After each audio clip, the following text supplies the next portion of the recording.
Welcome to NCBA's Cattlemen's Call podcast with host Lane Nordland.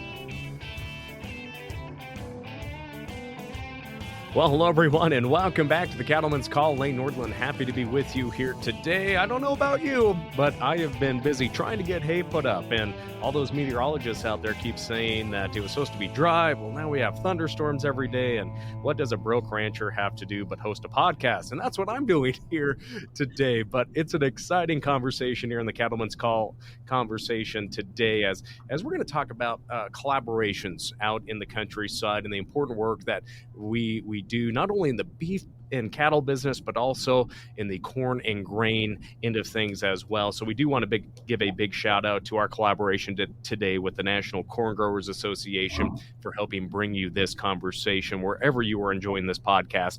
And without more, I will introduce our outstanding lineup of guests joining us here today. From Colorado, Troy Schneider is joining us with the National Corn Growers Association. He's actually the corn liaison to the National Cattlemen's Beef Association. I love that title, Troy, corn liaison. I hope I have something cool like that down the road with a title like that, other than broke rancher and podcast host.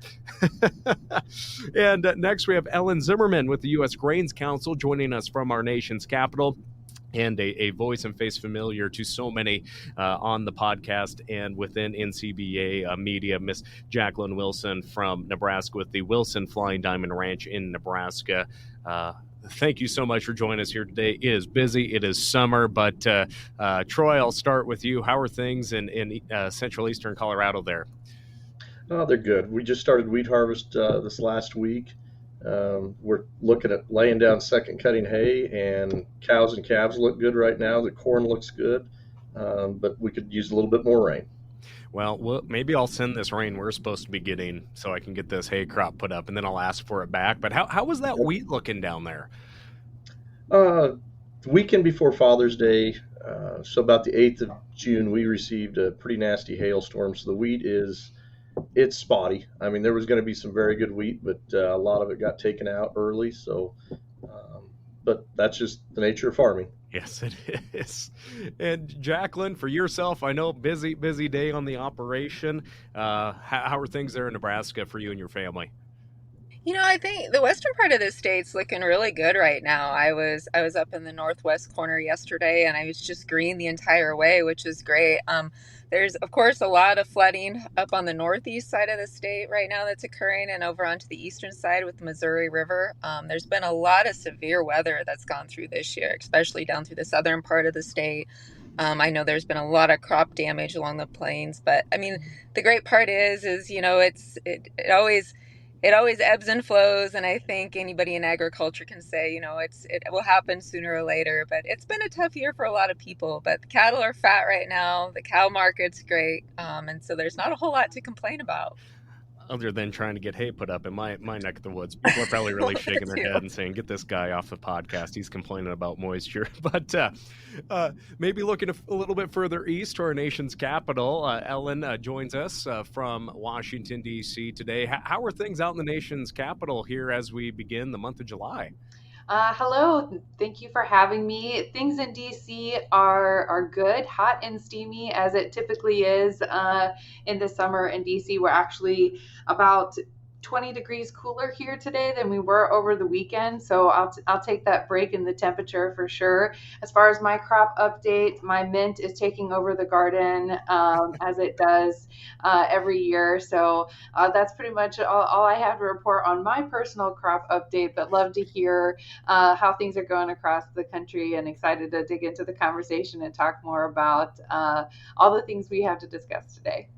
Well, you're making me want a mint julep right now. Maybe after I get this hay put up, I'll celebrate and watch have a mint julep. But obviously, I want to thank you three for joining us here today. And as I mentioned at the beginning of our conversation, collaboration. Collaboration is key in agriculture. And especially, there's so many different factors out there that impact success of cattle producers, the beef sector, and of course, that includes feed. That includes trade negotiations, not only in North America, but across the world. So I'm really excited about talking about collaboration here today. And For our listeners that are joining us that maybe are unfamiliar with these collaborations or with our guests, Jaclyn, I want to start with you. Could you just share a little more about your background, your work there in Nebraska with NCBA, with the U.S. Meat Export Federation, and maybe just a quick bit about your family operation in Nebraska? Sure, Elaine. So, fifth generation cow-calf producer from Lakeside, Nebraska, along with Wilson Flying Diamond Ranch. We also own Flying Diamond Beef, which is a direct-to-consumer beef business where we ship beef all over the U.S.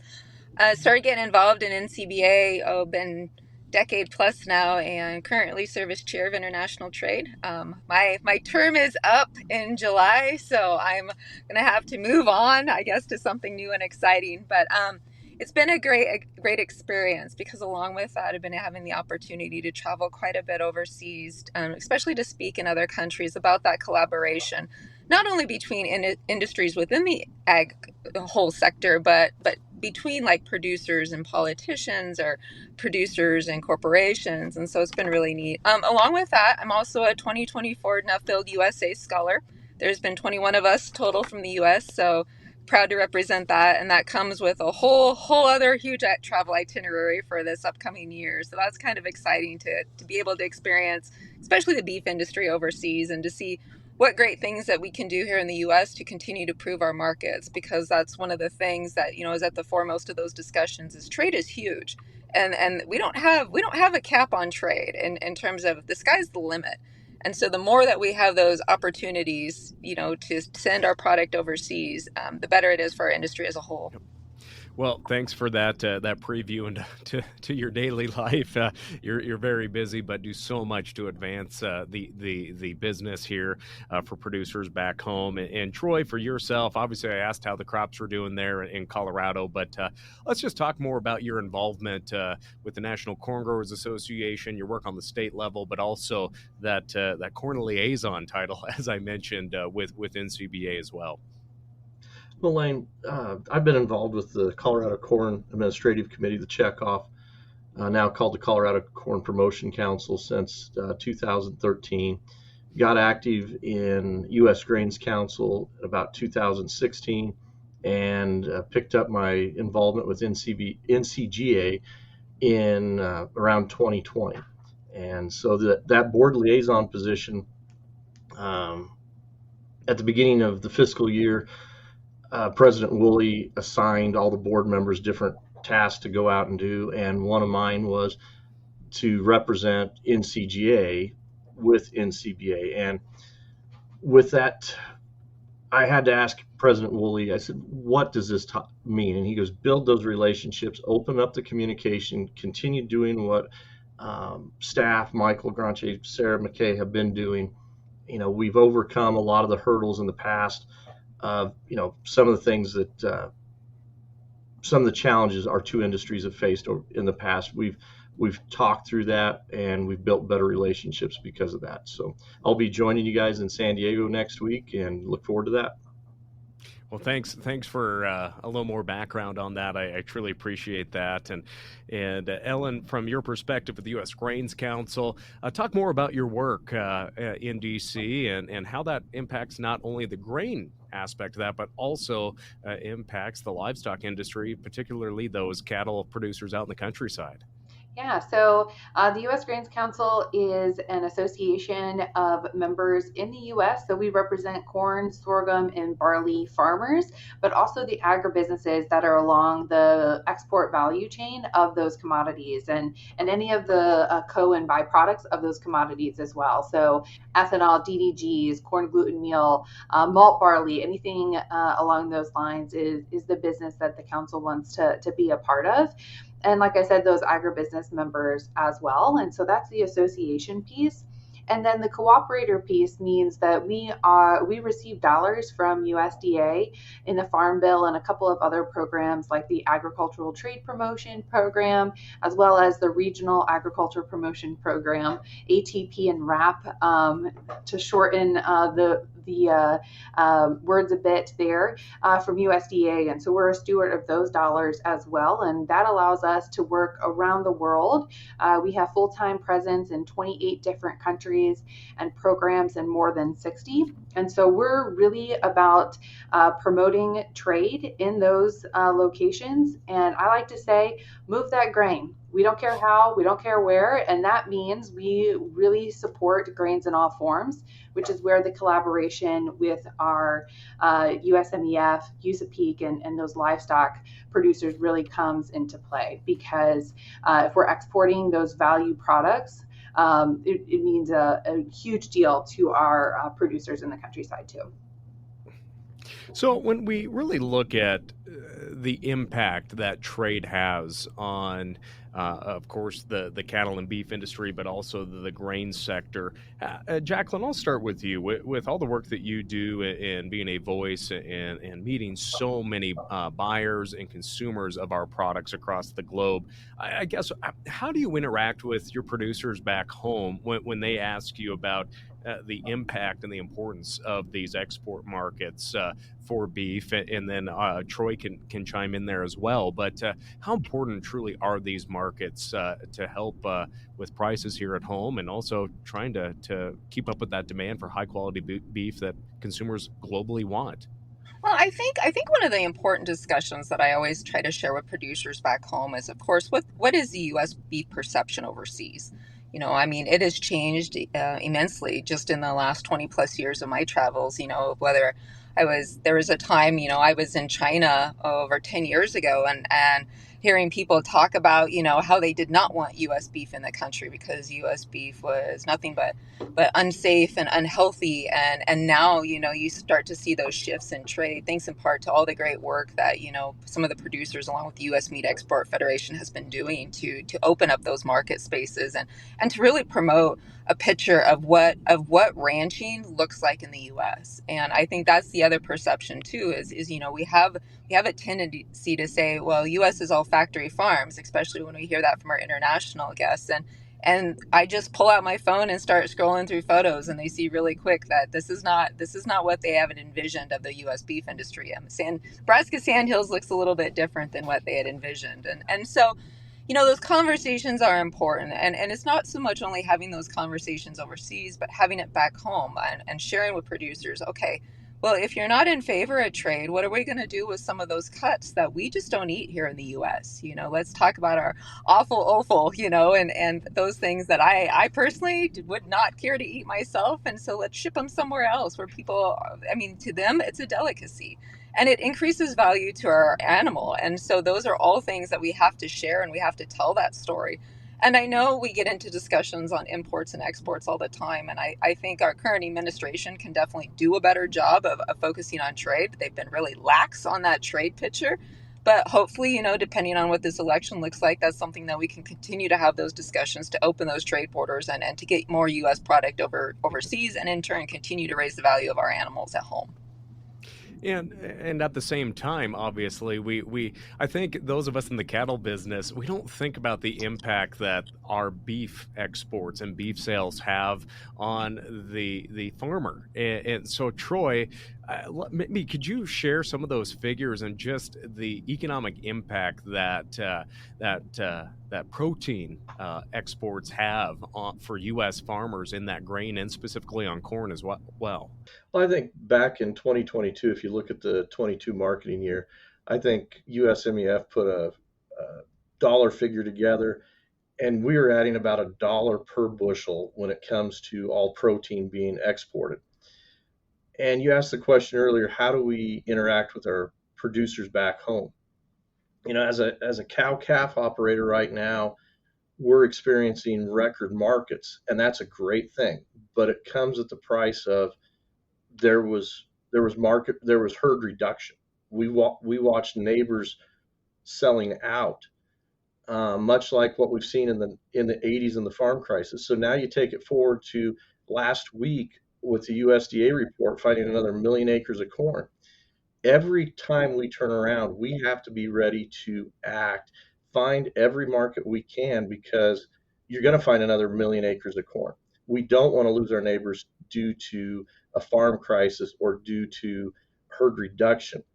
We're all competitors. We all compete against each other for land, for other things. But I think like what Jaclyn's doing, other board members, committee members, what Ellen at US Grains, what Dan and the guys over at USMEF are doing, we're trying to make sure everybody can be successful. And that's the main thing we're trying here.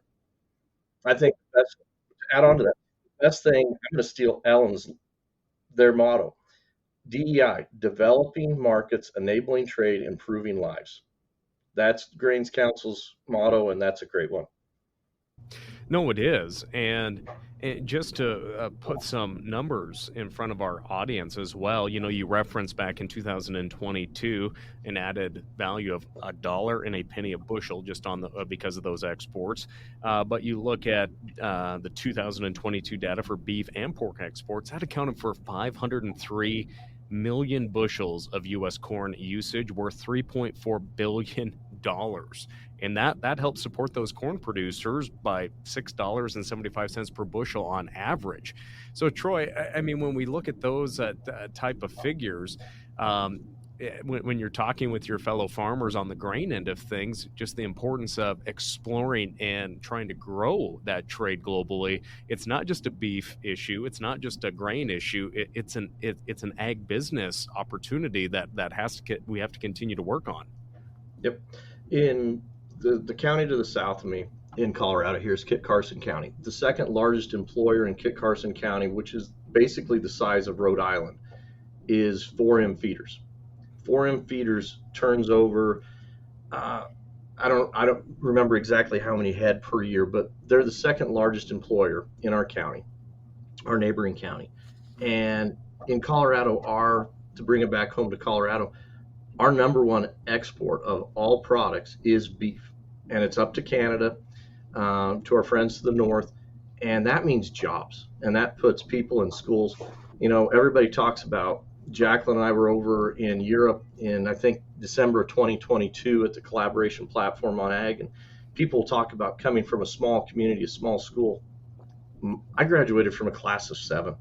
I can about outrule anybody. So when you talk about jobs, those are important. I mean, you take your corn into the feedlot there or up to the ethanol plant in Yuma, and you see people going to work, and those, whether it's domestically consumed or if it's exported, it's critical. Those are all jobs that we count on. Well, and obviously it's so important to have the data to back up your claims, and especially when you're going in front of decision makers, whether that's elected or appointed out in Washington, D.C., or when you're on trips with buyers or respective governments. And Ellen, from your view with the U.S. Grains Council, what are some of the studies that you have focused on that really put a value on those grain exports as well? Yeah, we do a ton of studies to help with that data on a lot of different fronts. But one that we just completed that I think really speaks to what Troy was just sharing is the value of trade is what we call it. And we update it every year. And it's in partnership with the National Corn Growers Association. And it is just like the name of the study says it all. It's the value of trade per state. And so I actually have Colorado pulled up here because that's where Troy is from. But we can look at any of those states. And so he was talking about his cow-calf operation. So $60 million is the value of corn exported in the equivalent of meat exported. So when you look at all of those beef cattle exported from Colorado, that's a lot of corn exported too. So we know that Colorado is a corn deficit state, and that's because of all the beef cattle being exported. But all ships, tide rises all ships. So, that is why we talk about grains in all forms. And the other great thing about this study is it also talks about the jobs. So 4,026 jobs were added to the state of Colorado because of that grain trade. And so I think that's a really valuable piece too. And the reason that it is done in collaboration with the National Corn Growers Association is because, of course, this data is helpful for them when they talk about trade, but we also do it with the congressional districts. And so as we're going into an election year, when we're talking about the Farm Bill, we can break it down by congressional district too. So when you're going into legislative offices, you can talk about how important trade is per congressional office too, and those constituents can speak to the details of trade and how important that is. And so I shared just 2 figures, but we also have it broken down for DDGs, ethanol, sorghum, malt barley, corn, and then total state economic output and gross product value too. So, Ellen, if someone wants to look at that, how can they find that and use that to help educate themselves? Yeah, so it's on our website and it's very easily accessed. So it's under the very first tab, Why Trade Matters, and then the Value of Grain Exports map is how you navigate to it. And our website is grains.org. And it's available for all states, like I mentioned.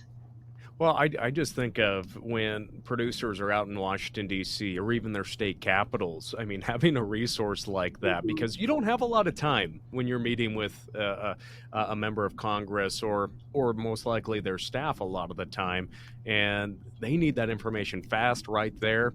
Jaclyn, from your perspective, when you're stepping up to defend and expand market access for producers here in the U.S., how important is it having data just like that from the U.S. Grains Council, from USMEF, when you're face-to-face with these decision makers?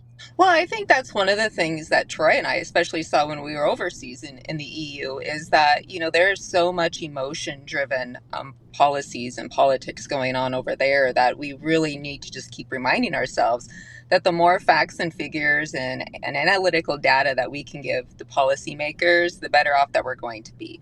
And I think, that's something that we also need to remember as producers, too. There's so many topics out there that are so emotionally driven. And I mean, I get into these constant debates all the time on social media that here's the facts. And unfortunately, sometimes we don't seem to want to listen to what the facts are, whether that's my opinion on a topic or not. This is just the facts. And so we need to make sure that we're constantly promoting not only the great things that our industry are doing, our lifestyle, but also just giving those hard data numbers. I mean, that's going to be what keeps our industry in any great light, especially overseas. And especially it's a farm bill year, it's an election year. Troy, from the times when you head to the Beltway, what's it like having this data and truly maybe seeing the look on a congressional office staffer or a member's face when they hear the economic impact that grains and beef have in their districts? Oh, it's the impact that you see on their faces. Whether it's from an ethanol standpoint, the beef, the overall consumption and production of agriculture, when you can present those numbers and, like Ellen said, have it online, have it on your phone, have it brought up already, you can bring those numbers forward so fast. And, from time to time we get busy. We have our seasons, going to meetings, going back to the farm. But after a while, you get those numbers in your head, memorized to the point where you can talk about it anywhere. If you're, many times when I fly out to Washington, D.C., I won't say where, but I know where Senator Hickenlooper sits on the plane, and I will specifically get the seat across from him in the aisle, and we've had some great conversations. And he invited me when we ran into each other one day, and he goes, anytime you want to visit with me, here's where I sit. And so I know that now, and I know on a Monday morning, chances are I'm going to be able to have a 2-hour conversation with them. And that is almost more important than getting into the office, but getting into those staff members and them understanding where we're coming from, because sometimes we'll meet with a staff member that's never been from our state. Yeah. And, they're like, oh, I didn't understand that Colorado number 4 has that much agriculture in it. I just thought we were more of an oil and gas district. And I'm like, no, we're one of the strongest congressional districts for ag that there is, especially in our state. It is the strongest. So that is important to have those figures in front of you. I can remember sitting in one representative's office, and the staff member said, we don't have corn in our district. And I said, the next time you fly in and out of DIA, look over that security fence. That's your district right there, and there is corn right up to the fence at DIA. Well, and again, it's an education opportunity, and like you said, there's a lot of staffers that aren't from your respective states either. They're just doing their job, and being able to have that short interaction is so vital. And Ellen, you're out in DC. Maybe share how important it is to have these facts and be concise when you're sitting down, because again, unless you've been up to the Hill and done a fly-in or had that engagement, it's so much different than having a face-to-face meeting at a field day back in the home state. Yeah, I would say, regardless of what conversation you're entering, kind of having this information is really, really helpful. I will share the U.S. Grains Council doesn't lobby, so we do not have to go on the Hill, and that's why we partner so closely with NCGA and our other, lobbying partners, association partners.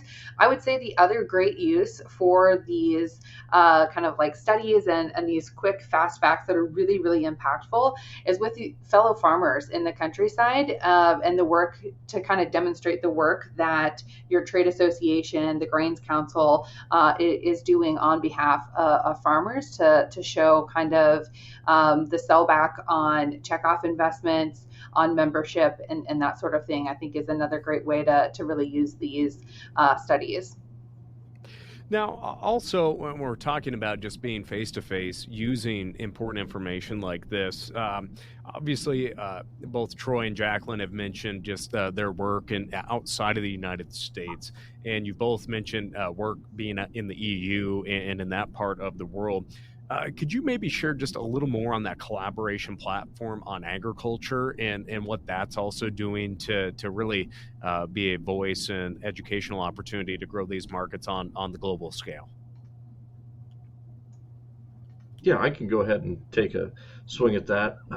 It's a 2-year program, every other year. This year it was in the United States. The USDA hosted. So the collaboration platform on agriculture is a conversation between the United States Department of Ag, its counterpart DG Agri over in the European Union. And, Jaclyn wasn't able to attend this year, but Kim attended. And I know Lane, there were other NCBA officials there. We had Tom Haig, our chairman of NCGA. He attended. And it was one of those conversations that, what is going on over in the European Union? We've watched the elections. We've watched the protest.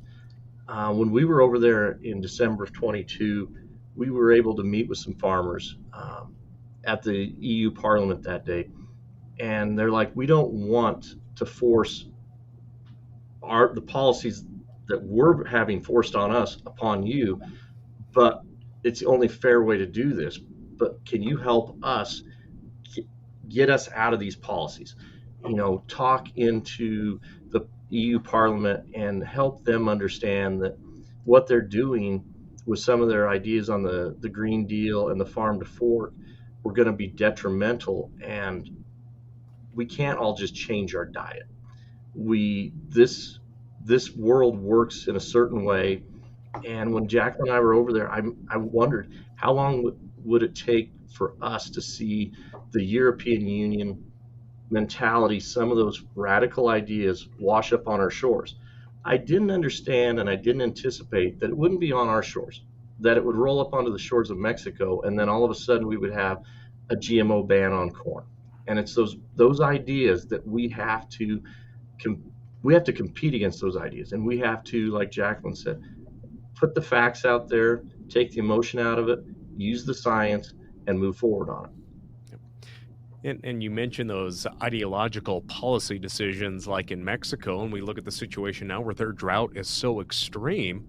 I don't have the figure off the top of my head, but they are importing a lot of corn, and obviously that's on the feed end of things. But when ideology comes into the policymaking decision instead of science and facts, that is concerning. And as you said, it came to the shores of Mexico, employees of the United States, but that, no doubt, there will be introduced legislation or agency rules that come from European or other nations that don't quite understand it. Soliloquy set aside, Jaclyn, your perspective on things? Yeah, I mean, Troy hit it right on the head on that one. It's so important to be engaged in those conversations, especially internationally. But at the same time, it's also important to take what we've learned when we've been overseas and bring it back to the producers in the U.S. and say, this is what's going on. We don't want to be like this. What do we need to do to make sure that we're not going to become like this? And I was in Brazil in March down there, and it was amazing to me, just the amount of facts and figures that I was giving that really overcame like all that misinformation that I had followed in the media, and it completely changed my opinion on Brazilian agriculture. And that's one of those things too, you need to come back and tell those stories with other producers and say, hey, if we don't give our act together here and start compromising on some things, Brazil's going to completely pass us up, and we're just going to be in the tail lights on that one. And so I think it's important, to be engaged not only with the policymakers, but one of the things that I noticed when we were, especially in the EU, is the producers just sometimes don't know how to tell their story or get their point across. And so there's so many great opportunities out there to work with the different groups in industry, whether it's your state cattle association or the national associations, both the corn growers or NCBA, to learn how to develop that story and to get that point across. Because if you don't have the right way to get a story across, it's going to be completely ineffective, and it's going to do more harm than good. And so we need to make sure that we're able to present a real cohesive front and work together on these, especially with people like the corn growers and U.S. Grains Council, and show that we're a solid front, and we're all telling the same story. And that's what's really important at the end of the day. Now, I know you both have been asked from folks back home, your fellow peers in the industry, why do we need these export markets? I know we talked about the figures already, but folks sit down at the coffee shop maybe, or the local livestock yards. Why are we exporting our beef when we're importing beef? Why are we exporting our corn, our wheat, all of our grains?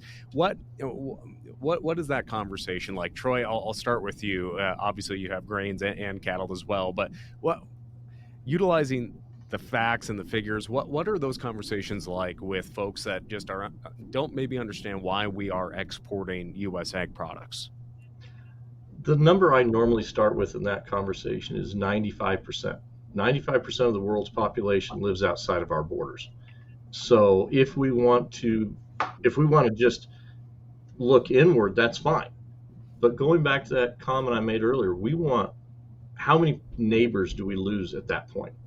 Because, you look at corn, and Jaclyn can help me with the beef, but if you look at corn, we export about a year ago, it was about 17%, I think, Ellen, in grain form of the U.S. corn crop. It floats a little bit. It was down this last year or two, but historically, that's about where we're at. Okay, you keep going in that kernel of corn and dividing it out, about 36% is consumed by livestock. Now, that's beef, pork, poultry. A certain percent of that is exported. So, yeah, we say we export 15, 16%, but those exports grow exponentially when you add in what we're exporting in protein. Then you throw in ethanol and DDGs on top of that, where Ellen and U.S. Grains Council comes in, and those numbers get bigger. So that 15% of our kernel of corn that gets exported is much more than that when it's all said and done. And when it comes down to it, we're feeding the world. No one else can do it. Brazil wants to do it, but when it comes to beef, there's nobody that does it better than us. You take what Jaclyn said about the sandhills of Nebraska, there's a reason we can take that ruminant animal, turn that grass that's inedible for other things, put some corn into them at the feedlot, and we've got the best product out there. No one can compete against us. And Jaclyn, same area. Why are we exporting our beef, and why are we importing some beef at the same time? I know that's a question you probably get asked quite a bit. Yeah, it's surprising how that question really stirs people up, in conversation. And we're looking at, I think the facts are right now we're sending about 14% of our beef overseas. It's equivalent to just shy of $10 billion worth of product, but it's product that we really don't utilize here in the U.S. things like tripe and tongue and hearts and kidneys and liver and those that aren't really on our dining plate. Well, at least in my household, in the evening time. And I think that's one of those things that we forget is we really, in order to add value to that carcass, we really need to utilize it as much as we possibly can. And in retrospect, then we also, you export beef, you also import beef. And the reason being is because of our feeding system here in the US. We need that lean trim. We send a lot of cattle that have a lot of fat on them into the marketplace, and we all love our ground beef, and it's tough to get as much ground beef as we'd be able to get if we didn't get some of that lean trim coming in from other countries. Now, not to justify the fact that we need to make sure that all beef that's still coming into the U.S. still passes our jurisdiction of what we classify as safe, wholesome processing, packaging and export in terms of getting it into the U.S. So we saw this, last year with Paraguay. There's still that controversy of should we be letting product in from Paraguay. I do not think at this time that we should be until we can guarantee that a lot of their parameters are equivalent with ours here in the U.S. And also we need to be cognizant of it at a disease level too. We need to be conscientious of things like FMD and whatnot. And I think that's one of the things, export and import markets are great, but as long as they don't hurt the entire industry as a whole in whatever country you're dealing with, I think that's the most important fact at the end of the day.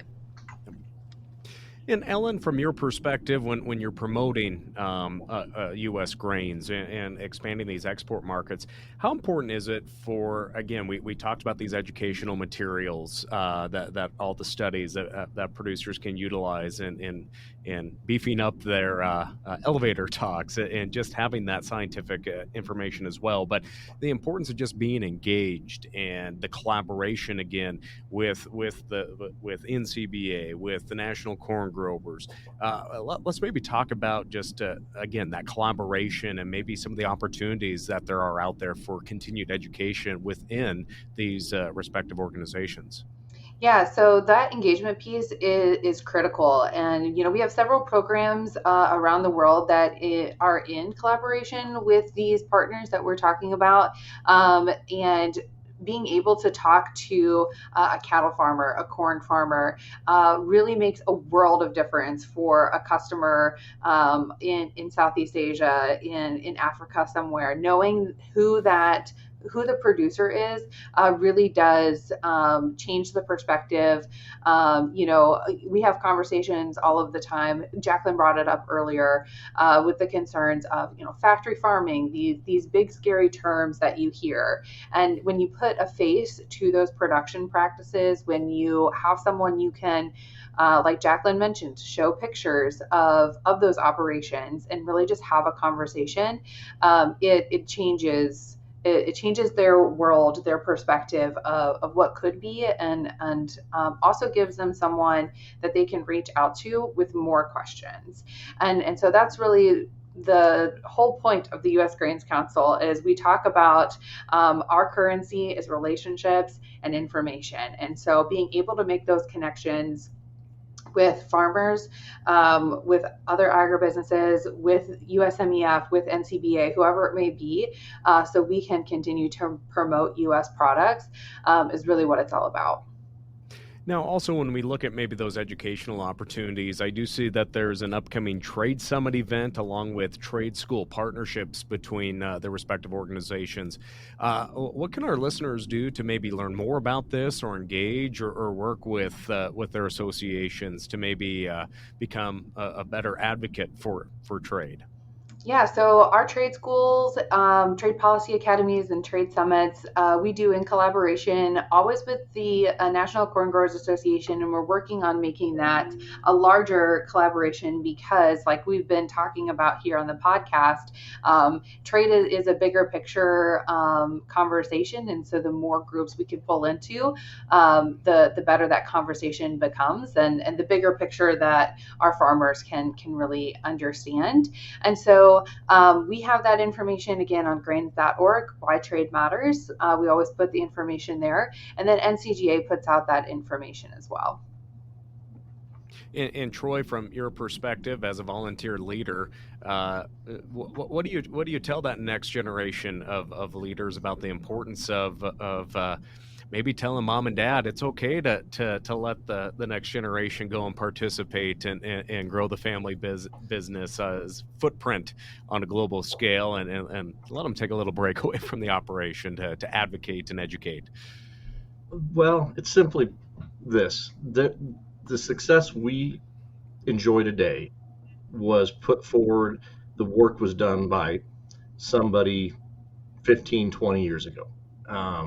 So what the work I do today, is it going to benefit me, or is it going to benefit somebody down the line in a few years?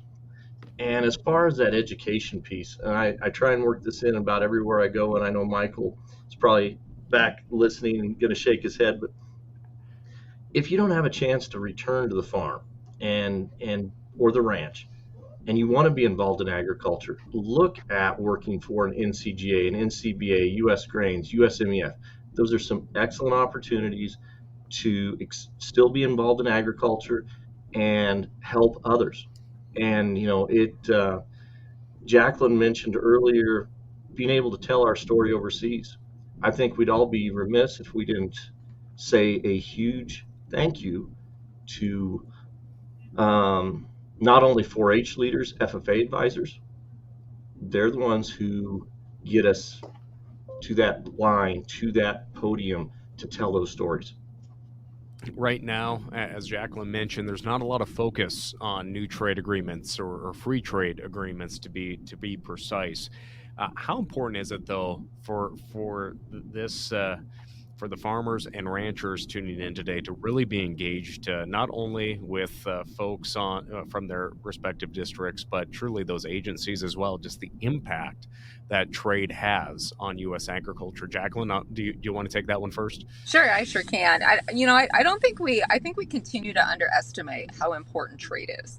And I think that's sometimes because we forget to look past our county lines or sometimes our state lines and see that there's a whole other world out there that we're very dependent on each other. And we're all interconnected somehow. And I think that's one of the things I always try to preach, especially when I'm overseas, is we're as dependent on you as you're dependent on us. And it doesn't matter if you're on a trade mission in Colombia or the EU or Brazil or Ireland or wherever.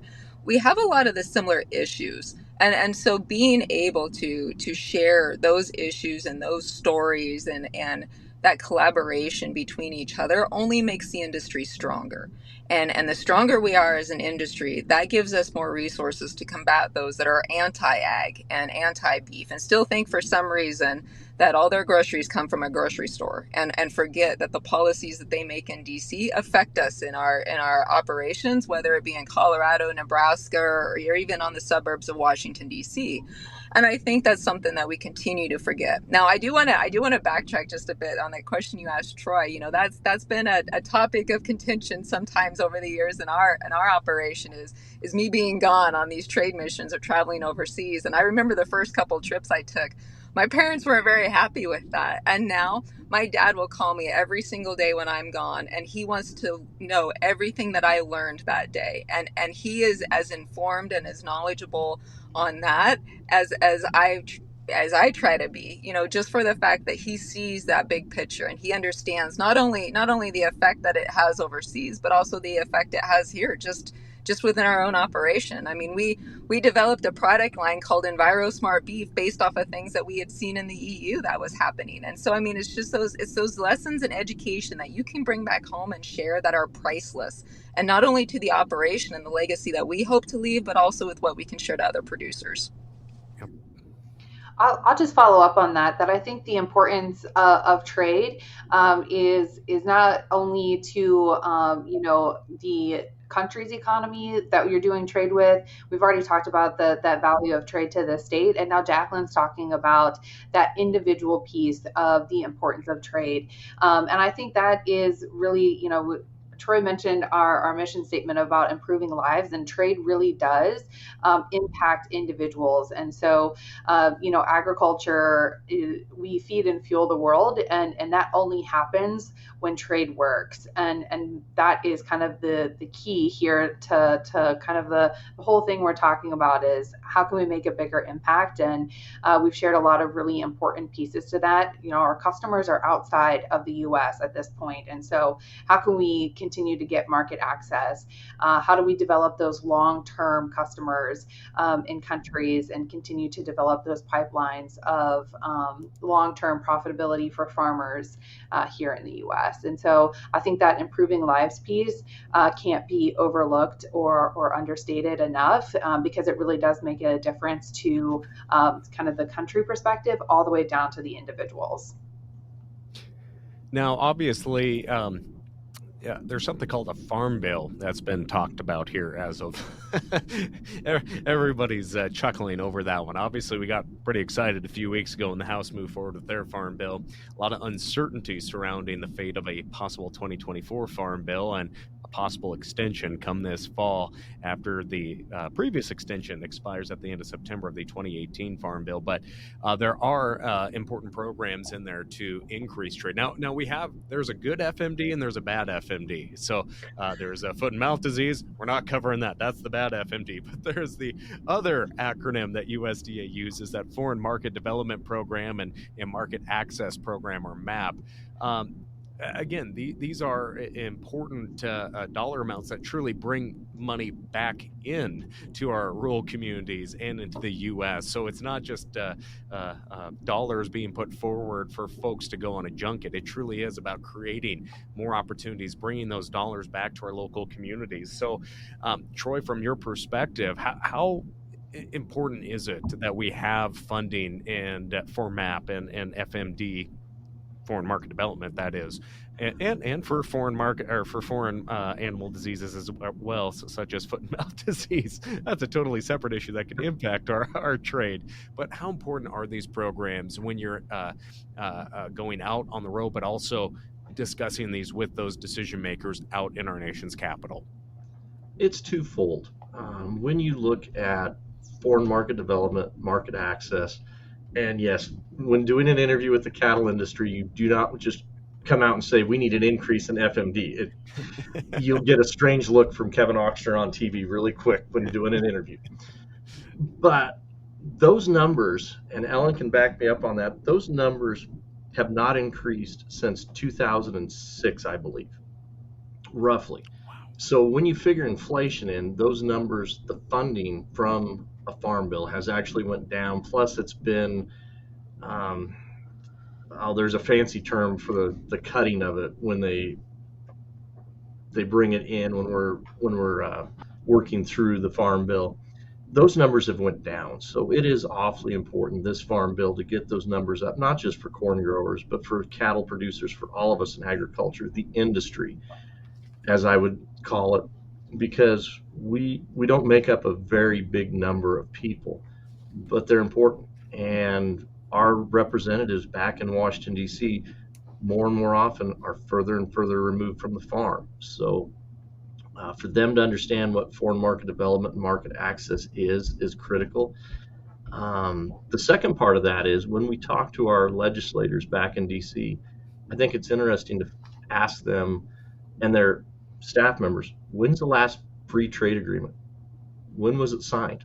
And when you go back to, I believe, 2006, 2007, and I believe we go to Colombia with it, it was right at the end of the Bush administration, beginning of Obama.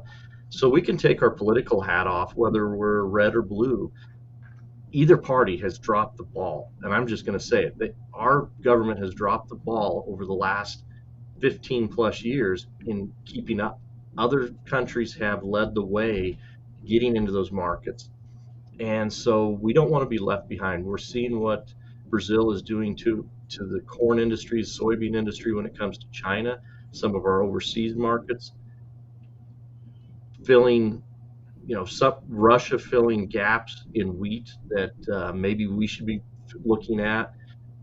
There's just an awful important factor there that we haven't been at the table updating those free trade agreements since in quite a few administrations. Yeah, to add just a little bit of context to that, Troy is exactly right. We would need more than a 50% increase in the MAP and FMD spending to get back to that 2006 spending level, which also goes to speak to that importance of collaboration in our programs, because we want to be really wise with those dollars that we do have. So when we partner on buyers and seller conferences with USMEF and USEC and that sort of thing, that is being really wise with the dollars that we do have. And so that collaboration piece is really important for us.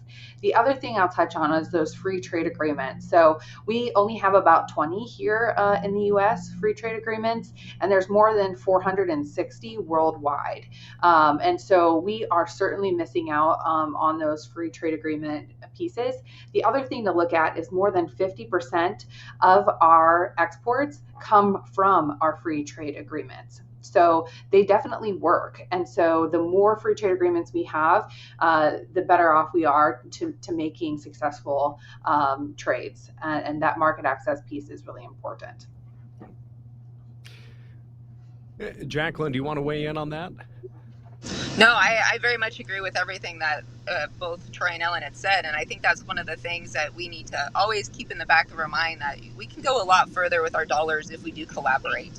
You know, if we're representing multiple industries at one time. And I think that's the way to be definitely very frugal in our spending and be conscientious of what we're presenting in our picture. But I mean, I've sat, you know, I've been in one of those culinary demonstrations in Colombia that USMEF was leading, and you know, and you see what they're doing in terms of market development overseas, and it blows your mind. And I had a translator that was next to me, and I asked if they would translate everything that the chef was speaking, and he couldn't have told my story any better than I could have, and that was so encouraging to me. And it's like there's definitely a need for that, and a need to continue to increase that funding. Was that my translator that I use when I go to South America? Was it Weston? No, it wasn't, but Weston was down there because he had the only cowboy hat there at the trade show. So he stuck out like a sore thumb, but boy, they would all flock to him for sure. Our trade liaison for the Montana Department of Agriculture is in high demand in South America because he speaks fluent Spanish and ranches as well. Our good friend Weston Merrill had to ask because he's a good friend of mine. But hey, I know we have a busy day, whether it's on our operations out in the Beltway. What are some just last thoughts that the three of you have when it comes to driving demand for sustainable, high quality, safe American beef and grain products, in utilizing promotion opportunities and funding to really get these markets, get as much of our U.S. product in front of these consumers on the global scale as possible? Troy, I'll start with you. Okay. I think the most important fact in my mind is just continuing that planting of the seed, nurturing the product that we have there, because we keep tomorrow's markets are started today, or they were started yesterday, and we need to build upon that. We have to keep going forward on it. You know, I go back to the end of June, that USDA report when it came out, and I got to see corn go down 15 cents in one day. That rattled a few cases, financial cases in my mind. And we need to be able to counter that with positive news on market exports, growth, not only foreign, but domestically as well. But when we're talking foreign markets today, and that population is outside of our borders, that is awfully important. If we want to be a competitive market, we have to take our product across the seas. And, you know, some of the listeners may be sitting here going, but wait a minute, the more grain U.S. Grains Council exports, that hurts me in the no, it all works out. And I see the poultry industry over in our poultry milling training center over in Tunis with U.S. Grains Council, how that has improved lives over there, that they're more efficient with their grain, and they are learning good techniques from our dollars here. And that's improving their lives. And as they improve their lives, they want that higher protein, and it moves up the food chain, literally. And that is awfully important to me. And I think it should be important to every producer out there. Troy hit it right on the head with that one. And we've got to, I see it time and time again, just within our own industry here in the U.S. We have a tendency to circle our wagons and start shooting inwards on each other. And in order for us to continue to have successful operations, we really need to be looking outside our country borders. And I think those are, like I said earlier, the sky's the limit in terms of potential for growth and those opportunities. And when we are might get into a funding crisis, those collaborations are so important. Whether it be for trade missions or market development, or even having the opportunity to send people overseas that come back and tell their stories of everything they experienced. When I talk to people, and they specifically ask about the packing industry, I've been to packing plants on 6 continents. That's something I'm very, very proud of, because I learned something from every educational opportunity I've been given, been able to come home and share that with producers here. And sometimes I think it's important to tell people that maybe we're not as great as we think we are. There's a lot of technology development, a lot of great production development that's happening in other countries, that if we don't stop fighting within our own country, we're going to get passed up. And that probably scares me more than anything. It's just like, stop the critics, stop the fighting and infighting amongst our industries, and really work on developing this product development, because we have great products. Corn and beef are amazing, so let's share it with the world. But we have to come together in order to be able to do that. Ellen, last thoughts? Yeah, I think Troy and Jaclyn summarized really beautifully. I think it all comes back for me to move that grain anywhere, anyhow. And that happens through good trade policy, collaboration, and market access. And that's important because of the impact of improving lives and the impact to individuals too. And that's exactly what Troy and Jaclyn said. And that's why our organizations exist and why we collaborate with each other too. Well, again, to have a successful future for farmers and ranchers and the products that we grow to feed and clothe the world, that collaboration is key, and creating those global opportunities is a key part of that foundation as well. So again, thank you to Troy, Jaclyn, and Ellen for joining us here today. And there's so many more resources and conversations around topics just like this, whether it's on Cattlemen to Cattlemen, here on the Cattlemen's Call podcast. Just check out ncba.org or the respective websites of our guests here today as well. So thank you, you three, for joining us here today. Thank you very much. Thanks, Lane. Well, with that, friends, we appreciate you joining us for this great conversation about collaboration. And again, it was brought to you by our friends at the National Corn Growers Association. I hope your summer is going well, friends. Stay safe out there, and hopefully you can get a hay crop up like I'm trying to do, but it's raining. Last I'll say about that here today. Friends, we look forward to having you join us again. If you haven't done so, subscribe to the Cattlemen's Call podcast. I'm Lane Nordlund. We'll catch you next time. Thanks for tuning in to NCBA's Cattlemen's Call podcast with Lane Nordlund. For more information, visit ncba.org and make sure to subscribe to the podcast today.